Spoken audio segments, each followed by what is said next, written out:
Hello and welcome back to Bengali Girl. This is your podcast host, Nikita, and I'm so grateful that you're here. If you're new, just joining us and listening to us for the very first time, welcome. This is where we share about life stories, experiences, and just what it is to be a Bengali girl in this big wide world.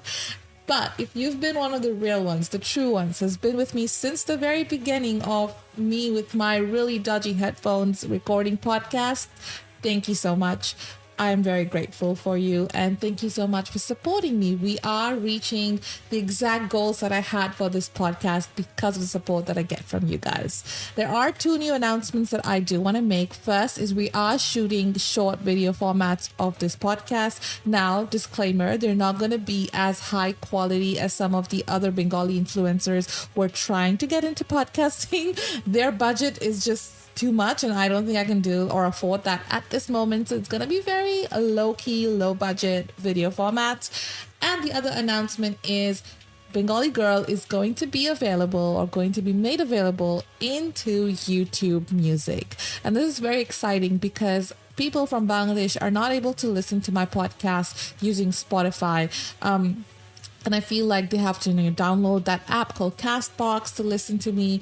However, this is amazing because YouTube Music, as we all know, is slowly garnering a lot of audience, and me being there with my tiny podcast is just exciting. So I hope you listen. I hope you tune in.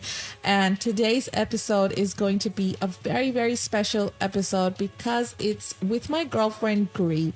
Now, Grisha is from Nepal and she has been one of those peoples that I made a really deep friendship or a bond with in my adult life. So this is different from, childhood friendships. It's different from just in general how it is with friends from school, friends from college, nothing. We just met each other at a party and we became really good friends, and knock on wood, I guess, that we remain friends that way. But hopefully you enjoy this episode. Do let me know if you have any ideas on what else should I be talking about or any interesting podcast episodes.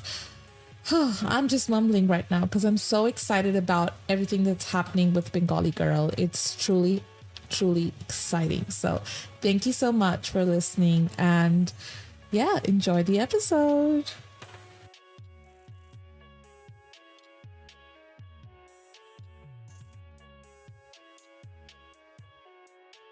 All right, so we have Girlie here with us. Now, Girlie, give us a little bit of an intro so that our audience can know exactly who you are and they can stalk you. Thank you so much, Nikita. I'm Grisha, a dear, dear friend of Nikita's. I'm so glad that I'm here and to be a part of your podcast. I have been in Australia for 5+ years, living one of the dreams I used to have, living by myself, working where I wanted to work in the city, living one of the best lives I always wanted to. Yeah, and I think that was, as we were discussing in our dinner yesterday, one of our favorite movies is The Devil Wears Prada. And it's that movie. I can just watch it a million times. Yeah, I think the only thing that I have left is to get a townhouse. yes. And it would be a dream come true. Don't worry, I'll be there with you. Yes, 2 townhouses, yes, just please. beside. And then with a cycle with a passenger seat because I can't ride cycle. I can't do. Like literally when my dad put the 2 wheels instead of 4, I stopped cycling. But I know how to ride a scooter. No, that was my boundary too. My parents, how we had the training wheels, and then I think my sister's cycle got stolen, and then we never got another cycle. And that's a thing, that's a theme in my life, right? So I'm the youngest one, you're the oldest. Yeah, I'm the elder. So in our family, it's like my sister does everything first. She's the trial child. So, she did cycling, but because her cycle was stolen, we never really got another adult cycle. Yeah. And then because she was like, paid to go for swimming classes, and then she never really learned swimming. Her form of swimming was standing on the surface and just moving her hands. And because of that, my parents were like, yeah, you don't need to swim as well. So I don't know how to swim. I don't know how to cycle. Okay, cycling I do. Swimming I do because my dad's a gym freak. So we used to go to the place where he goes to do gym, and he used to leave us in the water. Like 2-3 years old, he's just left us in the water. Like, just do what you want to. He'll come after his gym session, and then we would do it together. But all I was taught was floating, moving my hands and legs. That's it. And then we just went to swimming every week on Saturdays. Yeah. That's how. And I think what's interesting is on our first trip together to Gold Coast, I dragged you to the water or to the ocean at night, and you thought I knew how to swim. I was very clearly tricked, knowing that this individual could swim, do butterfly strokes and all of that, given the love she had for beaches and water, rolling herself on the beach and the sand for 2 whole days. Oh my God. Yes, it's just that I love the beach and I love the water, but it has to be till my hips, and that's all I'm comfortable with. That's not how it works. But that's not how it works. It shouldn't work like that. I should have been much safer. But I want to start our podcast on a segment that I plan to do with all of my guests, which is this book, right? It's called The 101 Essays That Will Change the Way You Think. And I was in 2020, I think just like everyone else, I was in this self-help like books, self-help, everything, to improve myself. And this was one of the books I'd ordered because I saw crazy stuff about it or reviews about it on TikTok. And I was like, you know what? Let me see. See, the thing is, Book Talk does recommend some good books. It does.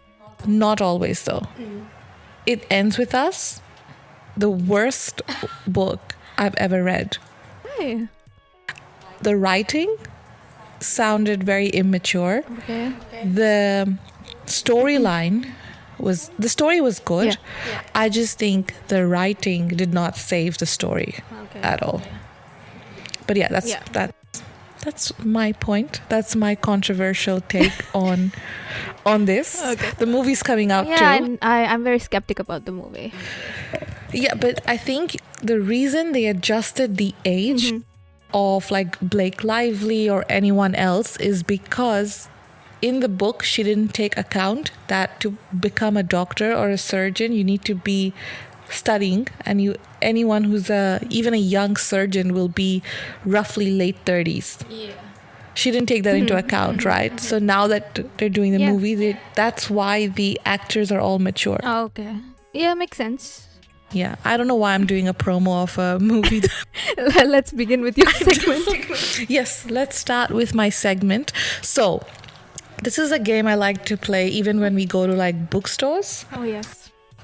And this game is essentially where we take a book, we flip a page, and essentially this is my way of thinking the universe is sending or guiding us a message, right? So, because you're my guest, and because I'm not selfish at all, I will let you flip the page.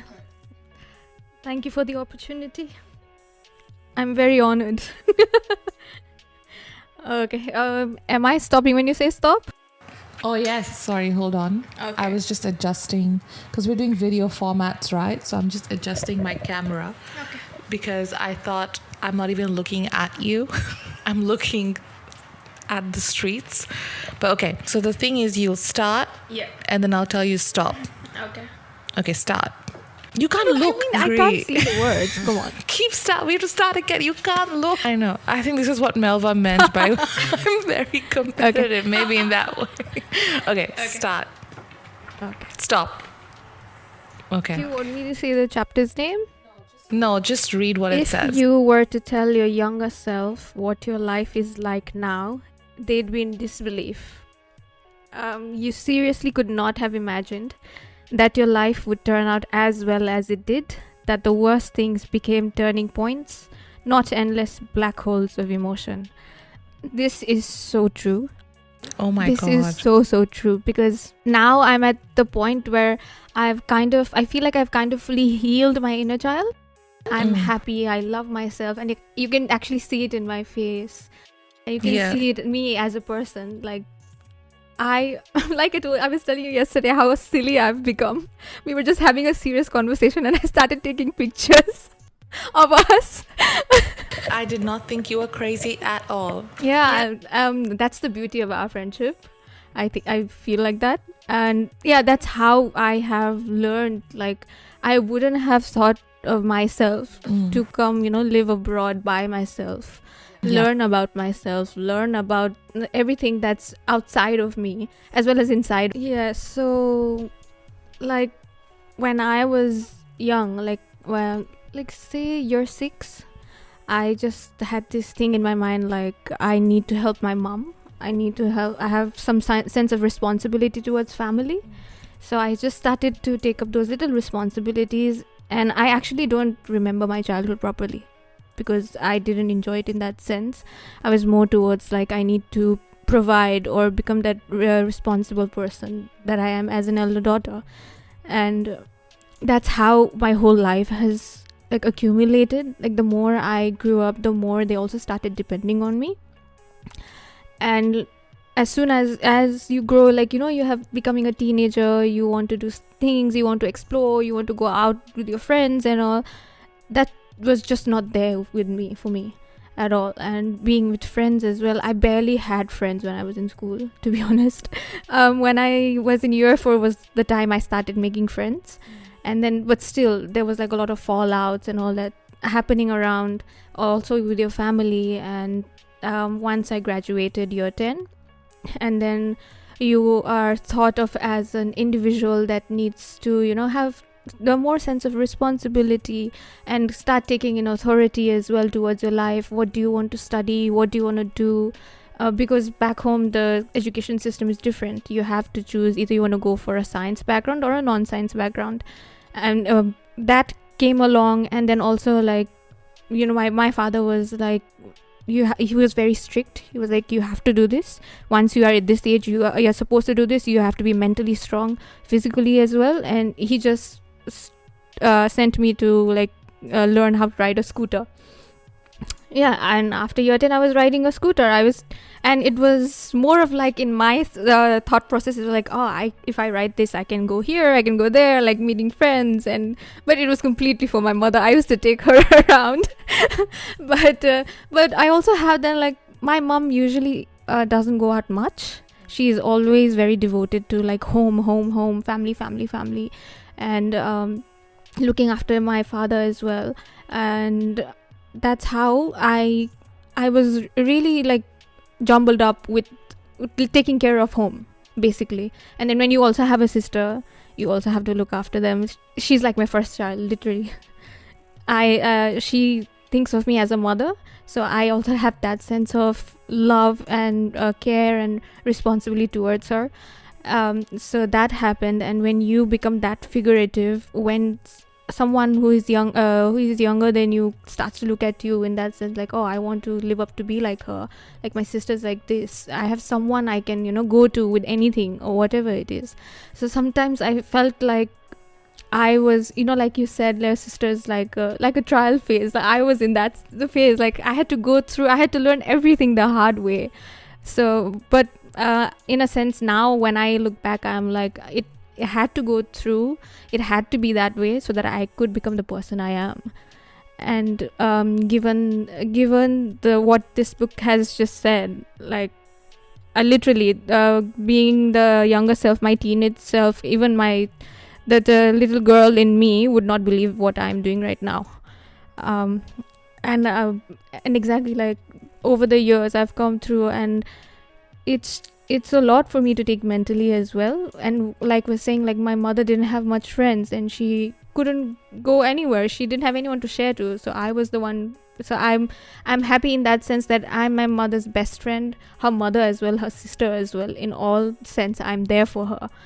And like a lot of people say, you're young, you're supposed to go out drinking, partying, be with friends, and don't worry about all this stuff. I never got to do that. Unless I came out here to do my master's. Until bachelor's, I was fully devoted to family. So just confirming, and for anyone who doesn't know, you did your bachelor's in Nepal? Yes. So year 10, and then we have A levels, or you do like a year 11, year 12. So I went to year A levels. I did it in a non-science background. I was actually planning to go out for bachelor's in the US, but then my family was like, you're not mature enough yet, and they, being a girl as well, they're very conservative. So that's how I was like, okay, fine, I will do my bachelor's in Nepal, and then I'll go out for master's, which was also another good decision. But I sometimes, when you come here, you're here, and then you see like 21, 22 years old becoming, like this all independent, doing everything, looking out for themselves, and you're here when you're 23, 24, and you're studying, you don't have any idea of this outer world, you've never been to, you feel like you're behind in life. But then I met a few friends when I was in uni here in Macquarie. They were like 32, 35, and they were in good jobs. I met a few who were in government jobs in their country, and they have so much ego to learn, keep learning, keep doing, and it's fine. They're completely fine, and it's okay. But we weren't taught in that way. My mother was very like, by this age you have to do this, by this age you have to do this. So that's how also while I was studying bachelor's, I started applying for masters here already, because my mother's like, I don't want to take your gap, you have to go do it. So I did my master's. While I'm doing my master's, she's like, I want you to do this. So I think it's built in every child that they have to achieve something, and that's how they get validated or appreciated or acknowledged for what they do. 100%. And I think this is something that Akib and I were also talking very recently, how we always had like a timeline of things to do. Yes. So you had your O levels, and then you do your A levels, and then your uni, like your bachelor's, and then you want to do your master's, and then you can either get married before your master's or after your master's, and then once you've done that, you should have a good job by then, and then maybe you can, I'm just talking about a girl's timeline here, right?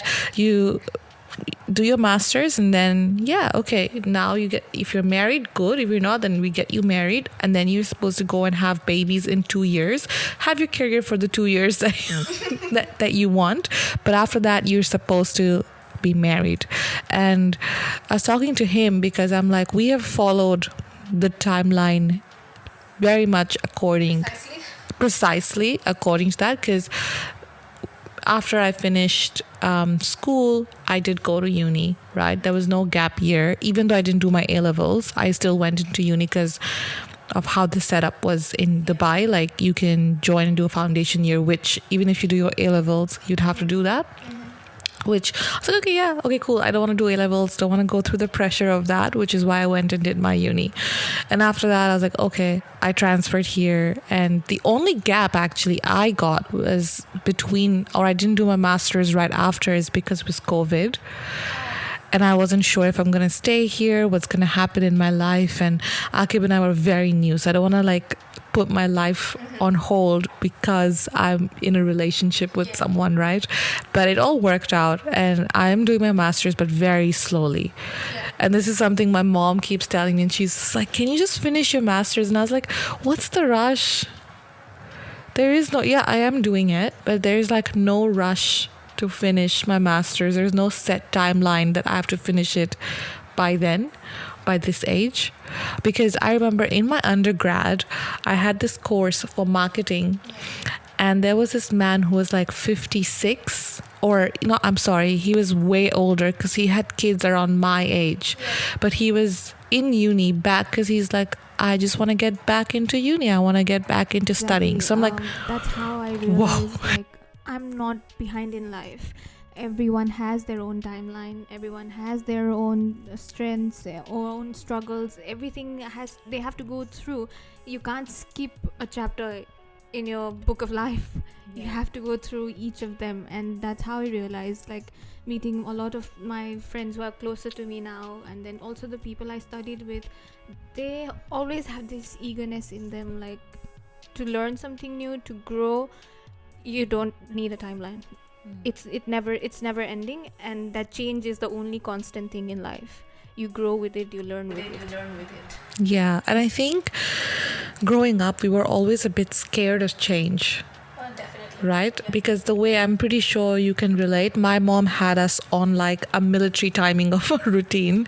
So like you wake up at this time, you brush your teeth, you go to school, you come back, and then we would shower, have lunch, take a nap, get up, study, dinner, sleep. My mom ensured that this timeline was followed like throughout, I would say till grade 8, because then we moved to Dubai and my mom got busy with social work. So then I had to manage everything. But I still followed that. And I think that I never really changed out of that schedule. And I did, I think, after moving here, I did change my schedule, which was very messed up. And I wasn't very happy with myself. You know, living by yourself for the first few years is never easy. And now I'm getting back to that where I'm waking up like by 5 and like having my 5 to 9 before my 9 to 5. Yeah.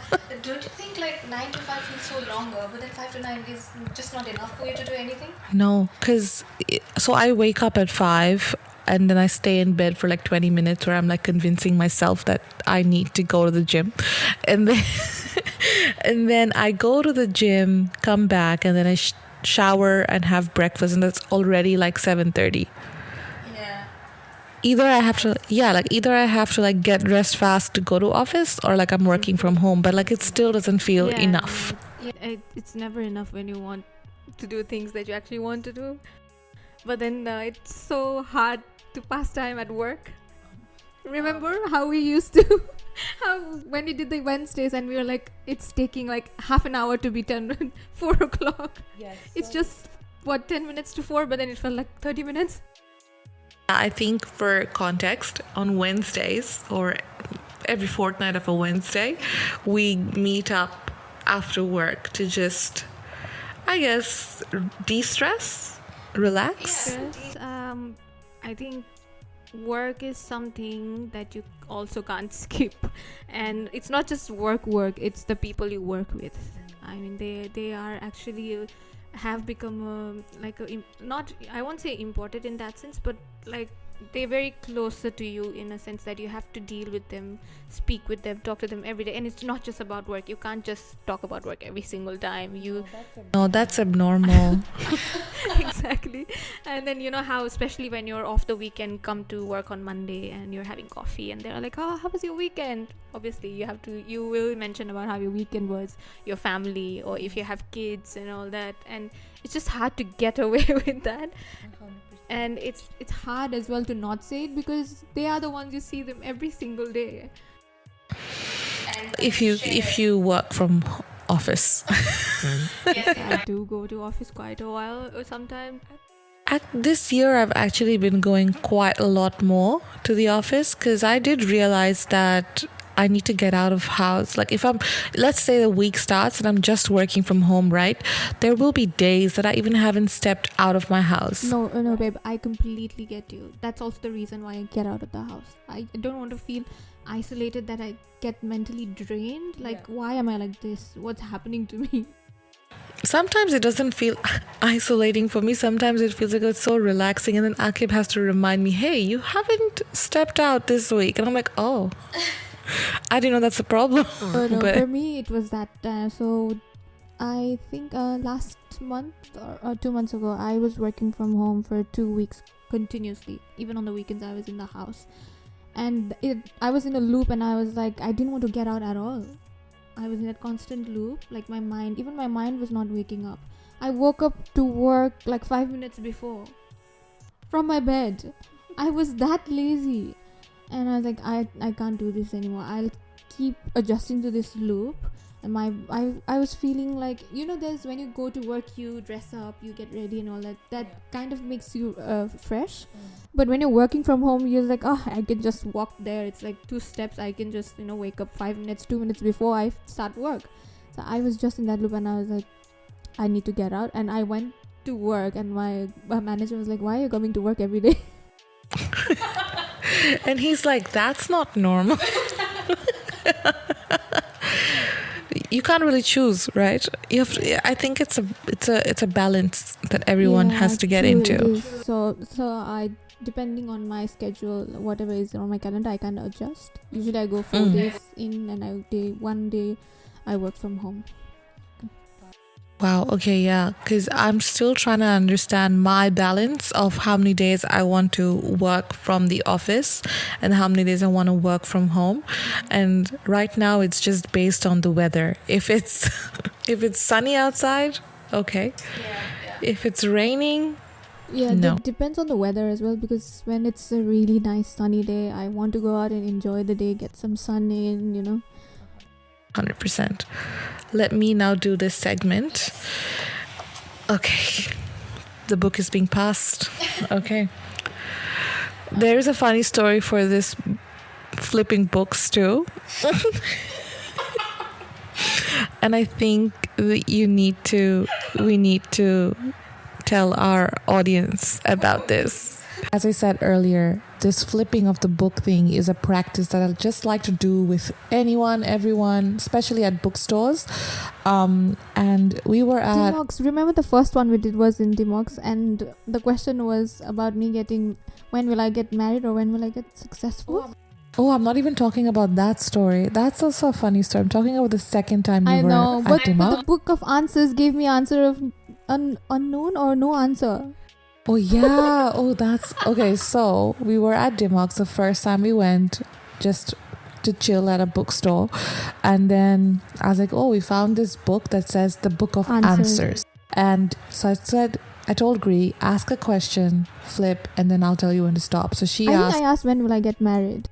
Yeah, you did. And then you flipped, and I told you stop. And then what was the answer? It's in the unknown.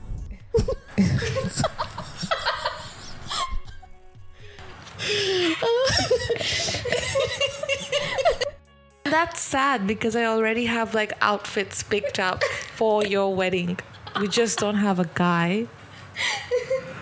Anyways, the story that I wanted to say, Gri, was about the second time, and it's for baby names.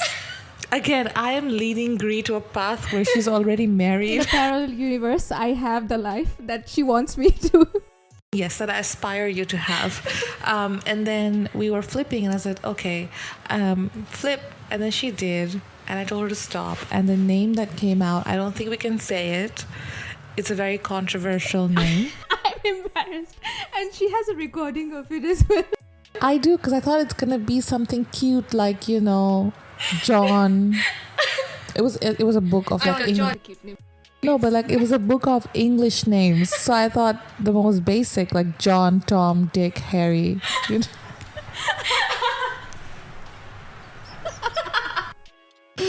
But it wasn't. It was racist. You can't even say it. I can't. What's the point of telling them? I just realized that now that I can't even say the name because it's racist. But I think the smart ones will guess it. Anyways, okay. Back to the segment of me flipping and getting a message from the universe. Okay.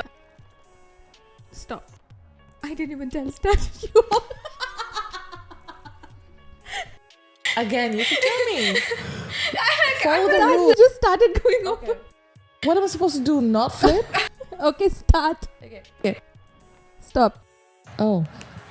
How to stop worrying about how your life looks and start focusing on how it feels. Beautiful. So count how many times you've been really happy after you got something you thought you wanted. And it's a very big paragraph about it. But the headline is like how to stop worrying about how your life looks, which is so important because, growing up in our culture, again, I'm bringing our childhoods here. However, it starts from there, right? I think it stems everything from there. It does. And growing up there, I don't know how they say it in Nepali, but in Bengali, they say Manushra ki bolbe. It's like, what do people say? How do you say it in That's Nepali? the root cause of it. We say manchaharle ke bhन्छ. I'm not even gonna try to say root. I'm not gonna even try to say in Bengali too. That's not. But the point is, it's the root cause of whatever we have gone. And I think everyone wanted, or our parents and the society wants everyone else to think that their life is perfect and everything is like shiny. Yeah, you're born with a silver spoon. Everything is given to you. It just comes to you naturally. You don't have to work for it. No struggles, nothing. Why do you have to worry? You'll get it. That's the viewpoint. That's part of it. And I feel like my biggest pet peeve is when, let's say, you're crying, or if I was a guy and if I was crying, and then they will say, oh, boys don't cry. Yeah. Or like, oh, you're a girl, you're only complaining and stuff. Or like when I was growing up, if I'm not happy, or if like I was told to pretend to be happy because we're going to a dawat or like a family gathering, I was told to be like, oh, just be cheery, just be happy, so that people don't know. And I remember when I was in my kindergarten, and my parents used to, every parents argue, every relationship they have arguments, and I told my teacher about one of the arguments that my parents had. Wow. Because it was too much for me in my head. I was a kid, and I told my teacher, and I think my teacher brought it up during a parent-teacher conference. And then my mom is like, when we went back home, I still remember vividly, she was in the washroom, she was doing her eyebrows, and she's telling me, do not tell what happens here inside the house to your friends or your teacher. They shouldn't have to know everything, which I agree. Yes. But sometimes you have to think about it as a kid who couldn't handle or process what's going on. Exactly. And she would need an outlet. But we're not supposed to, because what will people say? Oh, mom and dad fight so much and stuff. You know what I mean? Yeah. I completely get that. And I think we as kids were, had to face that, keep it within you. Like, nobody's gonna do anything, or they don't want whatever happens inside go outside and say like, oh, this family is happening like this. They don't want the bad eye or the evil eye to come, and then they don't want to tell people aloud like what's happening inside the house. But the thing is that that's actually affecting the kids a lot. Maybe even parents individually, but the thing is that they don't acknowledge it and they don't talk about it, and they say like, I don't have time for this, and it's just a part of life, just get on with it. I think that's where it all started for every child. It doesn't matter where, wherever in the world, every corner of the world, every child has gone through this. 100%. I think the fact that we're told to hide our feelings, and then when you grow up in an environment like that, you just don't know exactly what to share and what not to share. For me, being vulnerable, it's the most beautiful thing. I think you're just putting yourself out there. And I don't, to be honest, I don't care about what other people think anymore, or you have to judge, but it's what I am, how I have become, and I love that I am this vulnerable. I can be by myself, and there are people who actually accept me for being who I am, or what I am. I don't. I'm joking. Or am I? We'll never know. Are you okay? I don't know. I think I'm just running high on sugar at this moment. But I agree with what you're saying. And I think this is something that I am being more comfortable with now. Yeah. Because when I first moved here, I was so concerned with showing people that I grew up with, or even my parents, that everything is fine. I'm having so much fun. My life is amazing. I moved to Australia. I'm part of Australia. Like, I don't know. Like, I was just trying to be that cool person, and that was just a front. But in the back, I was heavily depressed. Yeah. I had frequent panic attacks. I did not have real, true friends surrounding me at that point. But on social media, everyone thought I was just perfect, or not perfect, but like I was having a lot of fun. Yeah, you were living the Perfect best life. Yeah, exactly. And that kind of, like, at some point it stopped being just on social media. It started like coming into my real life, where I would still hang out with people who were not making me happy, who were kind of, like, taking all my energy away from me, but I would still hang out with them because they were cool ones, or like, I thought I was a people pleaser. I still am a little bit. I am too. Yeah. But I think I have become very strict enough, and you know that now. Yes. You teach me honestly how to have stricter boundaries. But that's the thing. It's like, and now that I am not associating myself with certain people, Yeah. it's become very evident that they think my life is not perfect anymore. Yeah. Because I'm not pleasing them, or I'm not doing things to please them. But one thing I'll tell you, they think that the perfect life, and they are like being with you makes their life perfect. But then they can't handle that part of you, that you actually are dealing with stuff like having panic attacks or anxiety or all of that stuff. They can't handle with you. They're just for that good part. Yeah, that's what I was really taken aback. And then I started reading upon this. Like, this person that I'm talking about now knows that there is no place in my heart there'll ever be for that person. That person knows that. Okay. Right? And I've started making my peace with a lot of people in my life that I feel like are not aligning with my personal growth. Yep. They might not be like kicked out of my life completely. They will still be like acquaintances. Like, they will be around, everything. But access to my life is so limited because the energy I want to surround myself with is highly, highly important to me. That it has to be positive. It has to be growing. Yeah. I get it what you mean. And I don't understand these kind of people, that they have so much energy, thought process put into judge or like interrupt with someone to someone. Like, you're actually giving out what has actually worked for you, for your friend that you want to help, and they have all this time in the world to contradict you. It also took me a really long time, and one of the books that we use for the segment is also the one that I used for my self-help book. And the first self-help book I read was The Courage to be Disliked. And Hold on, that was my first self-help book too. What? There you go. Soulmates. Insane. Maybe that is why we are friends. No, yeah, I think there's a lot of similarity to how we've grown up and the things we have faced in life that are similar, which is why we have found each other, and I'm really happy for that and grateful for that. But with this book, I always had this thing, like, everybody had to like me. Like, everybody had to like me. I was this perfect, straightforward girl. Nothing, no doing something out of the box. Just staying in her own line, or boundary. Doesn't do anything. But then after I came here, I had to go through a few different things. And moving out of my comfort zone, moving out of that box was the only option for me to actually change. That change also within myself and the people around me. And that's how I've become this person that I am, the very cold, like strict.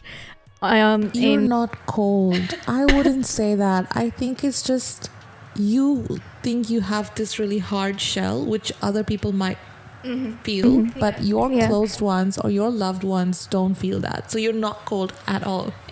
Yeah, no, I think that's how I come off to people, I think. But when you know me, I'm the warmest person you'll know. And the silliest person. Yeah, so it'll be an entertainment in your life if you have me. So I will think about it. But that's what I was thinking as well. A couple of days I've been just reflecting on how I was before as a person. Like, I would give everything. My mom used to also tell me, like, stop doing this, Grisha. Stop doing so much. Like, I'm a person who overloves, overcares, just overinvests when it's for someone else, like my dear friend, like you as well, my family. I'll do anything for them, but I don't expect for the same to come to me. Like, you do the same to me, I don't expect. And my mom used to always say, like, this friend is not good for you, like stop doing this. Not everyone has the heart as you, not everyone cares like you, not everyone thinks like you. And I always didn't acknowledge that what my mom said, because my friends were so important for me to be in my life. And but slowly I realized, like, until and unless it's benefiting them, they don't care about it. 100%. I agree. And the thing is, moms just have that instinct feeling. Yeah, moms just have that, I don't know, 6th, 7th, 8th sense they have about this, especially for their kids. And I actually cut off that friend. The thing is, for me, it took the longest time to cut off people, and I strongly believe, like, I did not have boundaries set up, and my relationship with Akib, like, it wouldn't be where it was if I didn't cut off people. Yeah. Because he actually pushed me, like, he's like, this is not right, this is not how friends are supposed to be. And it kind of like, you need that other person to tell you that, Yes. hey, this is not normal. Yes. Because that happens with you and me. Yeah. Right? Yes. I come to you with situations like, hey, so this person said this, I don't know, like, what should I do, like, should I help? And you're like, you don't owe it to them. Yes. Yeah, exactly, babe. Like, I was like, oh my god, no, I can't let her sink into this again. Like, it's not your responsibility, babe. The emphasis on the word again. No, because like I say to everyone, I was telling you as well, it's not your responsibility to fix them, to like change them, to look after them. If they can't do it for themselves, then no one will do it. Yeah, I think for me it was more like, I because I didn't have a younger sibling, right? Yeah. So any friend that I would have, I would start thinking that they're like family, that everything that I have, I need to take care of them. I don't know why. It's in any situation. If you know how, if there was a plane crash, what kind of role you would play? I think I would play the role of like the caretaker. Yeah, the savior. Yeah. Not, I wouldn't say the savior. I don't. You would save your family, come on. How would I save them from a plane that's crashing? Tell me the logic. No, I mean not that insane, but then like I said, care as in like a saver, like be there for them, like a shield, like be there. Oh my god, you are just digging yourself into something. You're just making me feel like, I'm gonna... Yours definition is different to mine. Get it? That's the boundary. I love that. I think it's very important for like friends to have boundaries too. Yes, definitely, and that's what I love about us, that we understand that when there is, especially when it comes to like social battery. Yeah. And I just love that fact that we have that understanding, because everybody else, they make it about themselves. They're like, oh, you're going out with her, but then you can't come with me, but then you're doing this, you're not doing this with me.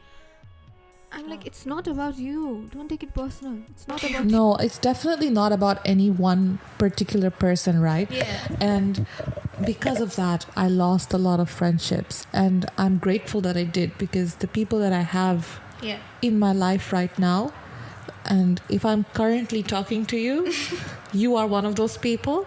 But I have these people who I don't have to pretend, first of all, to be anyone. Second, I don't have to worry about like my social battery dying out and them not understanding. Third is, I don't have to like please them in any manner. Right? And the fourth is that they are in that growth mindset. I don't know, I feel like this growth mindset is so important to have as adults right now, that you're not perfect. You need to make changes in your life, and only you can make changes in your life. Yeah.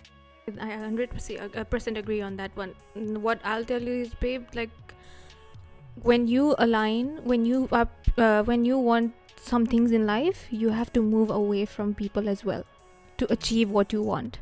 And that's what I have done in the last 1.5 years since I got off social media. I literally went almost a year. I was off social media. I deleted my account, and then I really went through these self-help books, worked on myself, and then I've aligned myself to people that I'm friends with now, that actually have this different perspective on life, the same that I have, and they will always reciprocate that support, love, care to me that I give it to them. So that's why I think we are there as well, aligning our values, align our thinking, align the position, the standing point we are in life, we are at the same one. Then I think that's how we have grown as individuals. And I also say that, like, it's a first time being a human being in this body, this version of us. Nobody is perfect, nobody will be, unless and until you and like a light bulb clicks in your mind and you want to change about yourself, then this human being that you want to be with, or you want to be friends with, or more than friends with, they'll work, they'll go you with the endless road with you to, you know, like, grow and work on each other, work with each other, grow, learn, and become the best version for themselves, for each other. And I believe in becoming the right person rather than finding someone to be with, saying like, oh, if I be with this person, then I'll be the best version. No, it doesn't work that way. You know, you have to work on yourself. You have to become yourself so that you can attract the right kind of people in your life. 100%. And I don't know why I feel like my female friendships are so strong. Yes. Like, I have you, I have so many other like girlfriends who I just admire the most, because all of us are like, you know, kind of, well, most of my friends are from South Asia, right? Yeah. Or they come from like the Arab culture, which is also very similar to the way we girls are brought up. And I feel like the friends that we have, even you, like, all of us girls are just striving to become a better version and like shedding that cultural skin out. And not in a disrespectful way, but in a way that's gonna help us become better humans. Exactly. I think we are shaping ourselves by shredding off that skin, that stereotypical, you know, how a woman should be in the society that we've been brought up. And that's one of the most beautiful things. And given the friends that I have right now, to be honest, I really hate drama, babe. I cannot tolerate this. I literally now, when I sense that something happens, I distance myself.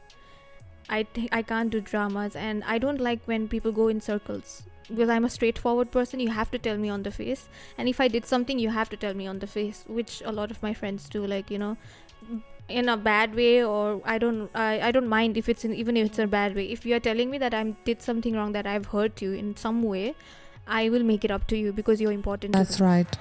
And I think it's missing in some people.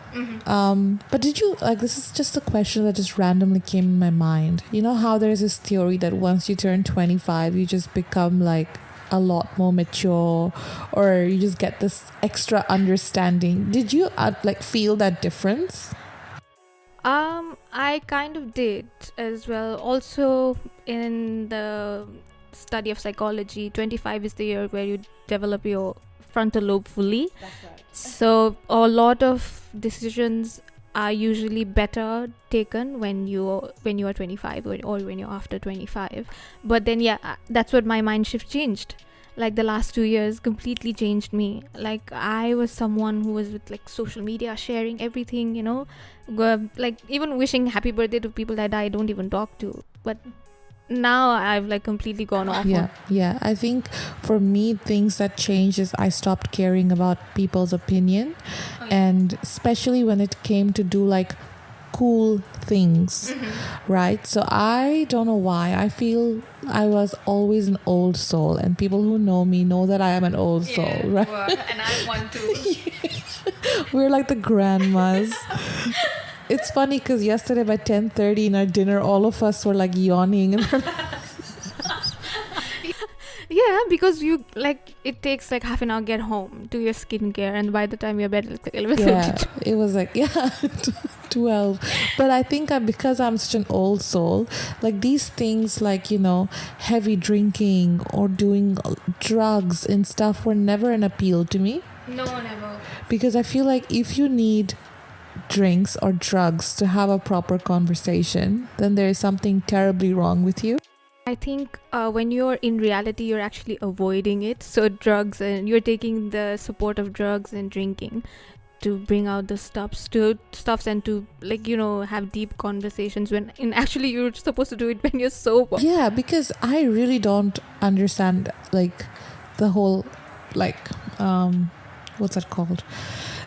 This need that we have to party hard and we have to get all consume all the drugs in this world. It's like a bucket list that people have, and I just find it absurd that you have to rely on such mediums. It's sad. I feel bad for these people because I think it shouldn't be the case. Yeah. It's not that we're saying stop it, don't consume it. I mean, there's a degree to consume it as well, but it shouldn't be a self-harm. It shouldn't take you to that degree of harm. It shouldn't be an everyday thing. Yeah, exactly. It shouldn't be like addiction, that kind of addiction as well. And especially self-harm. Like trying trying is fine, but then when it comes to self-harm, that's the biggest thing of concern. 100%. And I think what's very, very important to understand is that it doesn't make you cool. No. Doing drugs or passing out, being blackout drunk doesn't make you cool. You are a better person if you can have a well-rounded conversation when you're sober, when you can have those friendships that are fun when you're drinking or whatever, but are also fun when you're not drinking. Yeah, I love how we have conversations. It doesn't have to be over a drink. Yeah, exactly. It doesn't have to, right? There's no need for us to have a drink in our hand and be like, yes, how cool. Having the time of my life.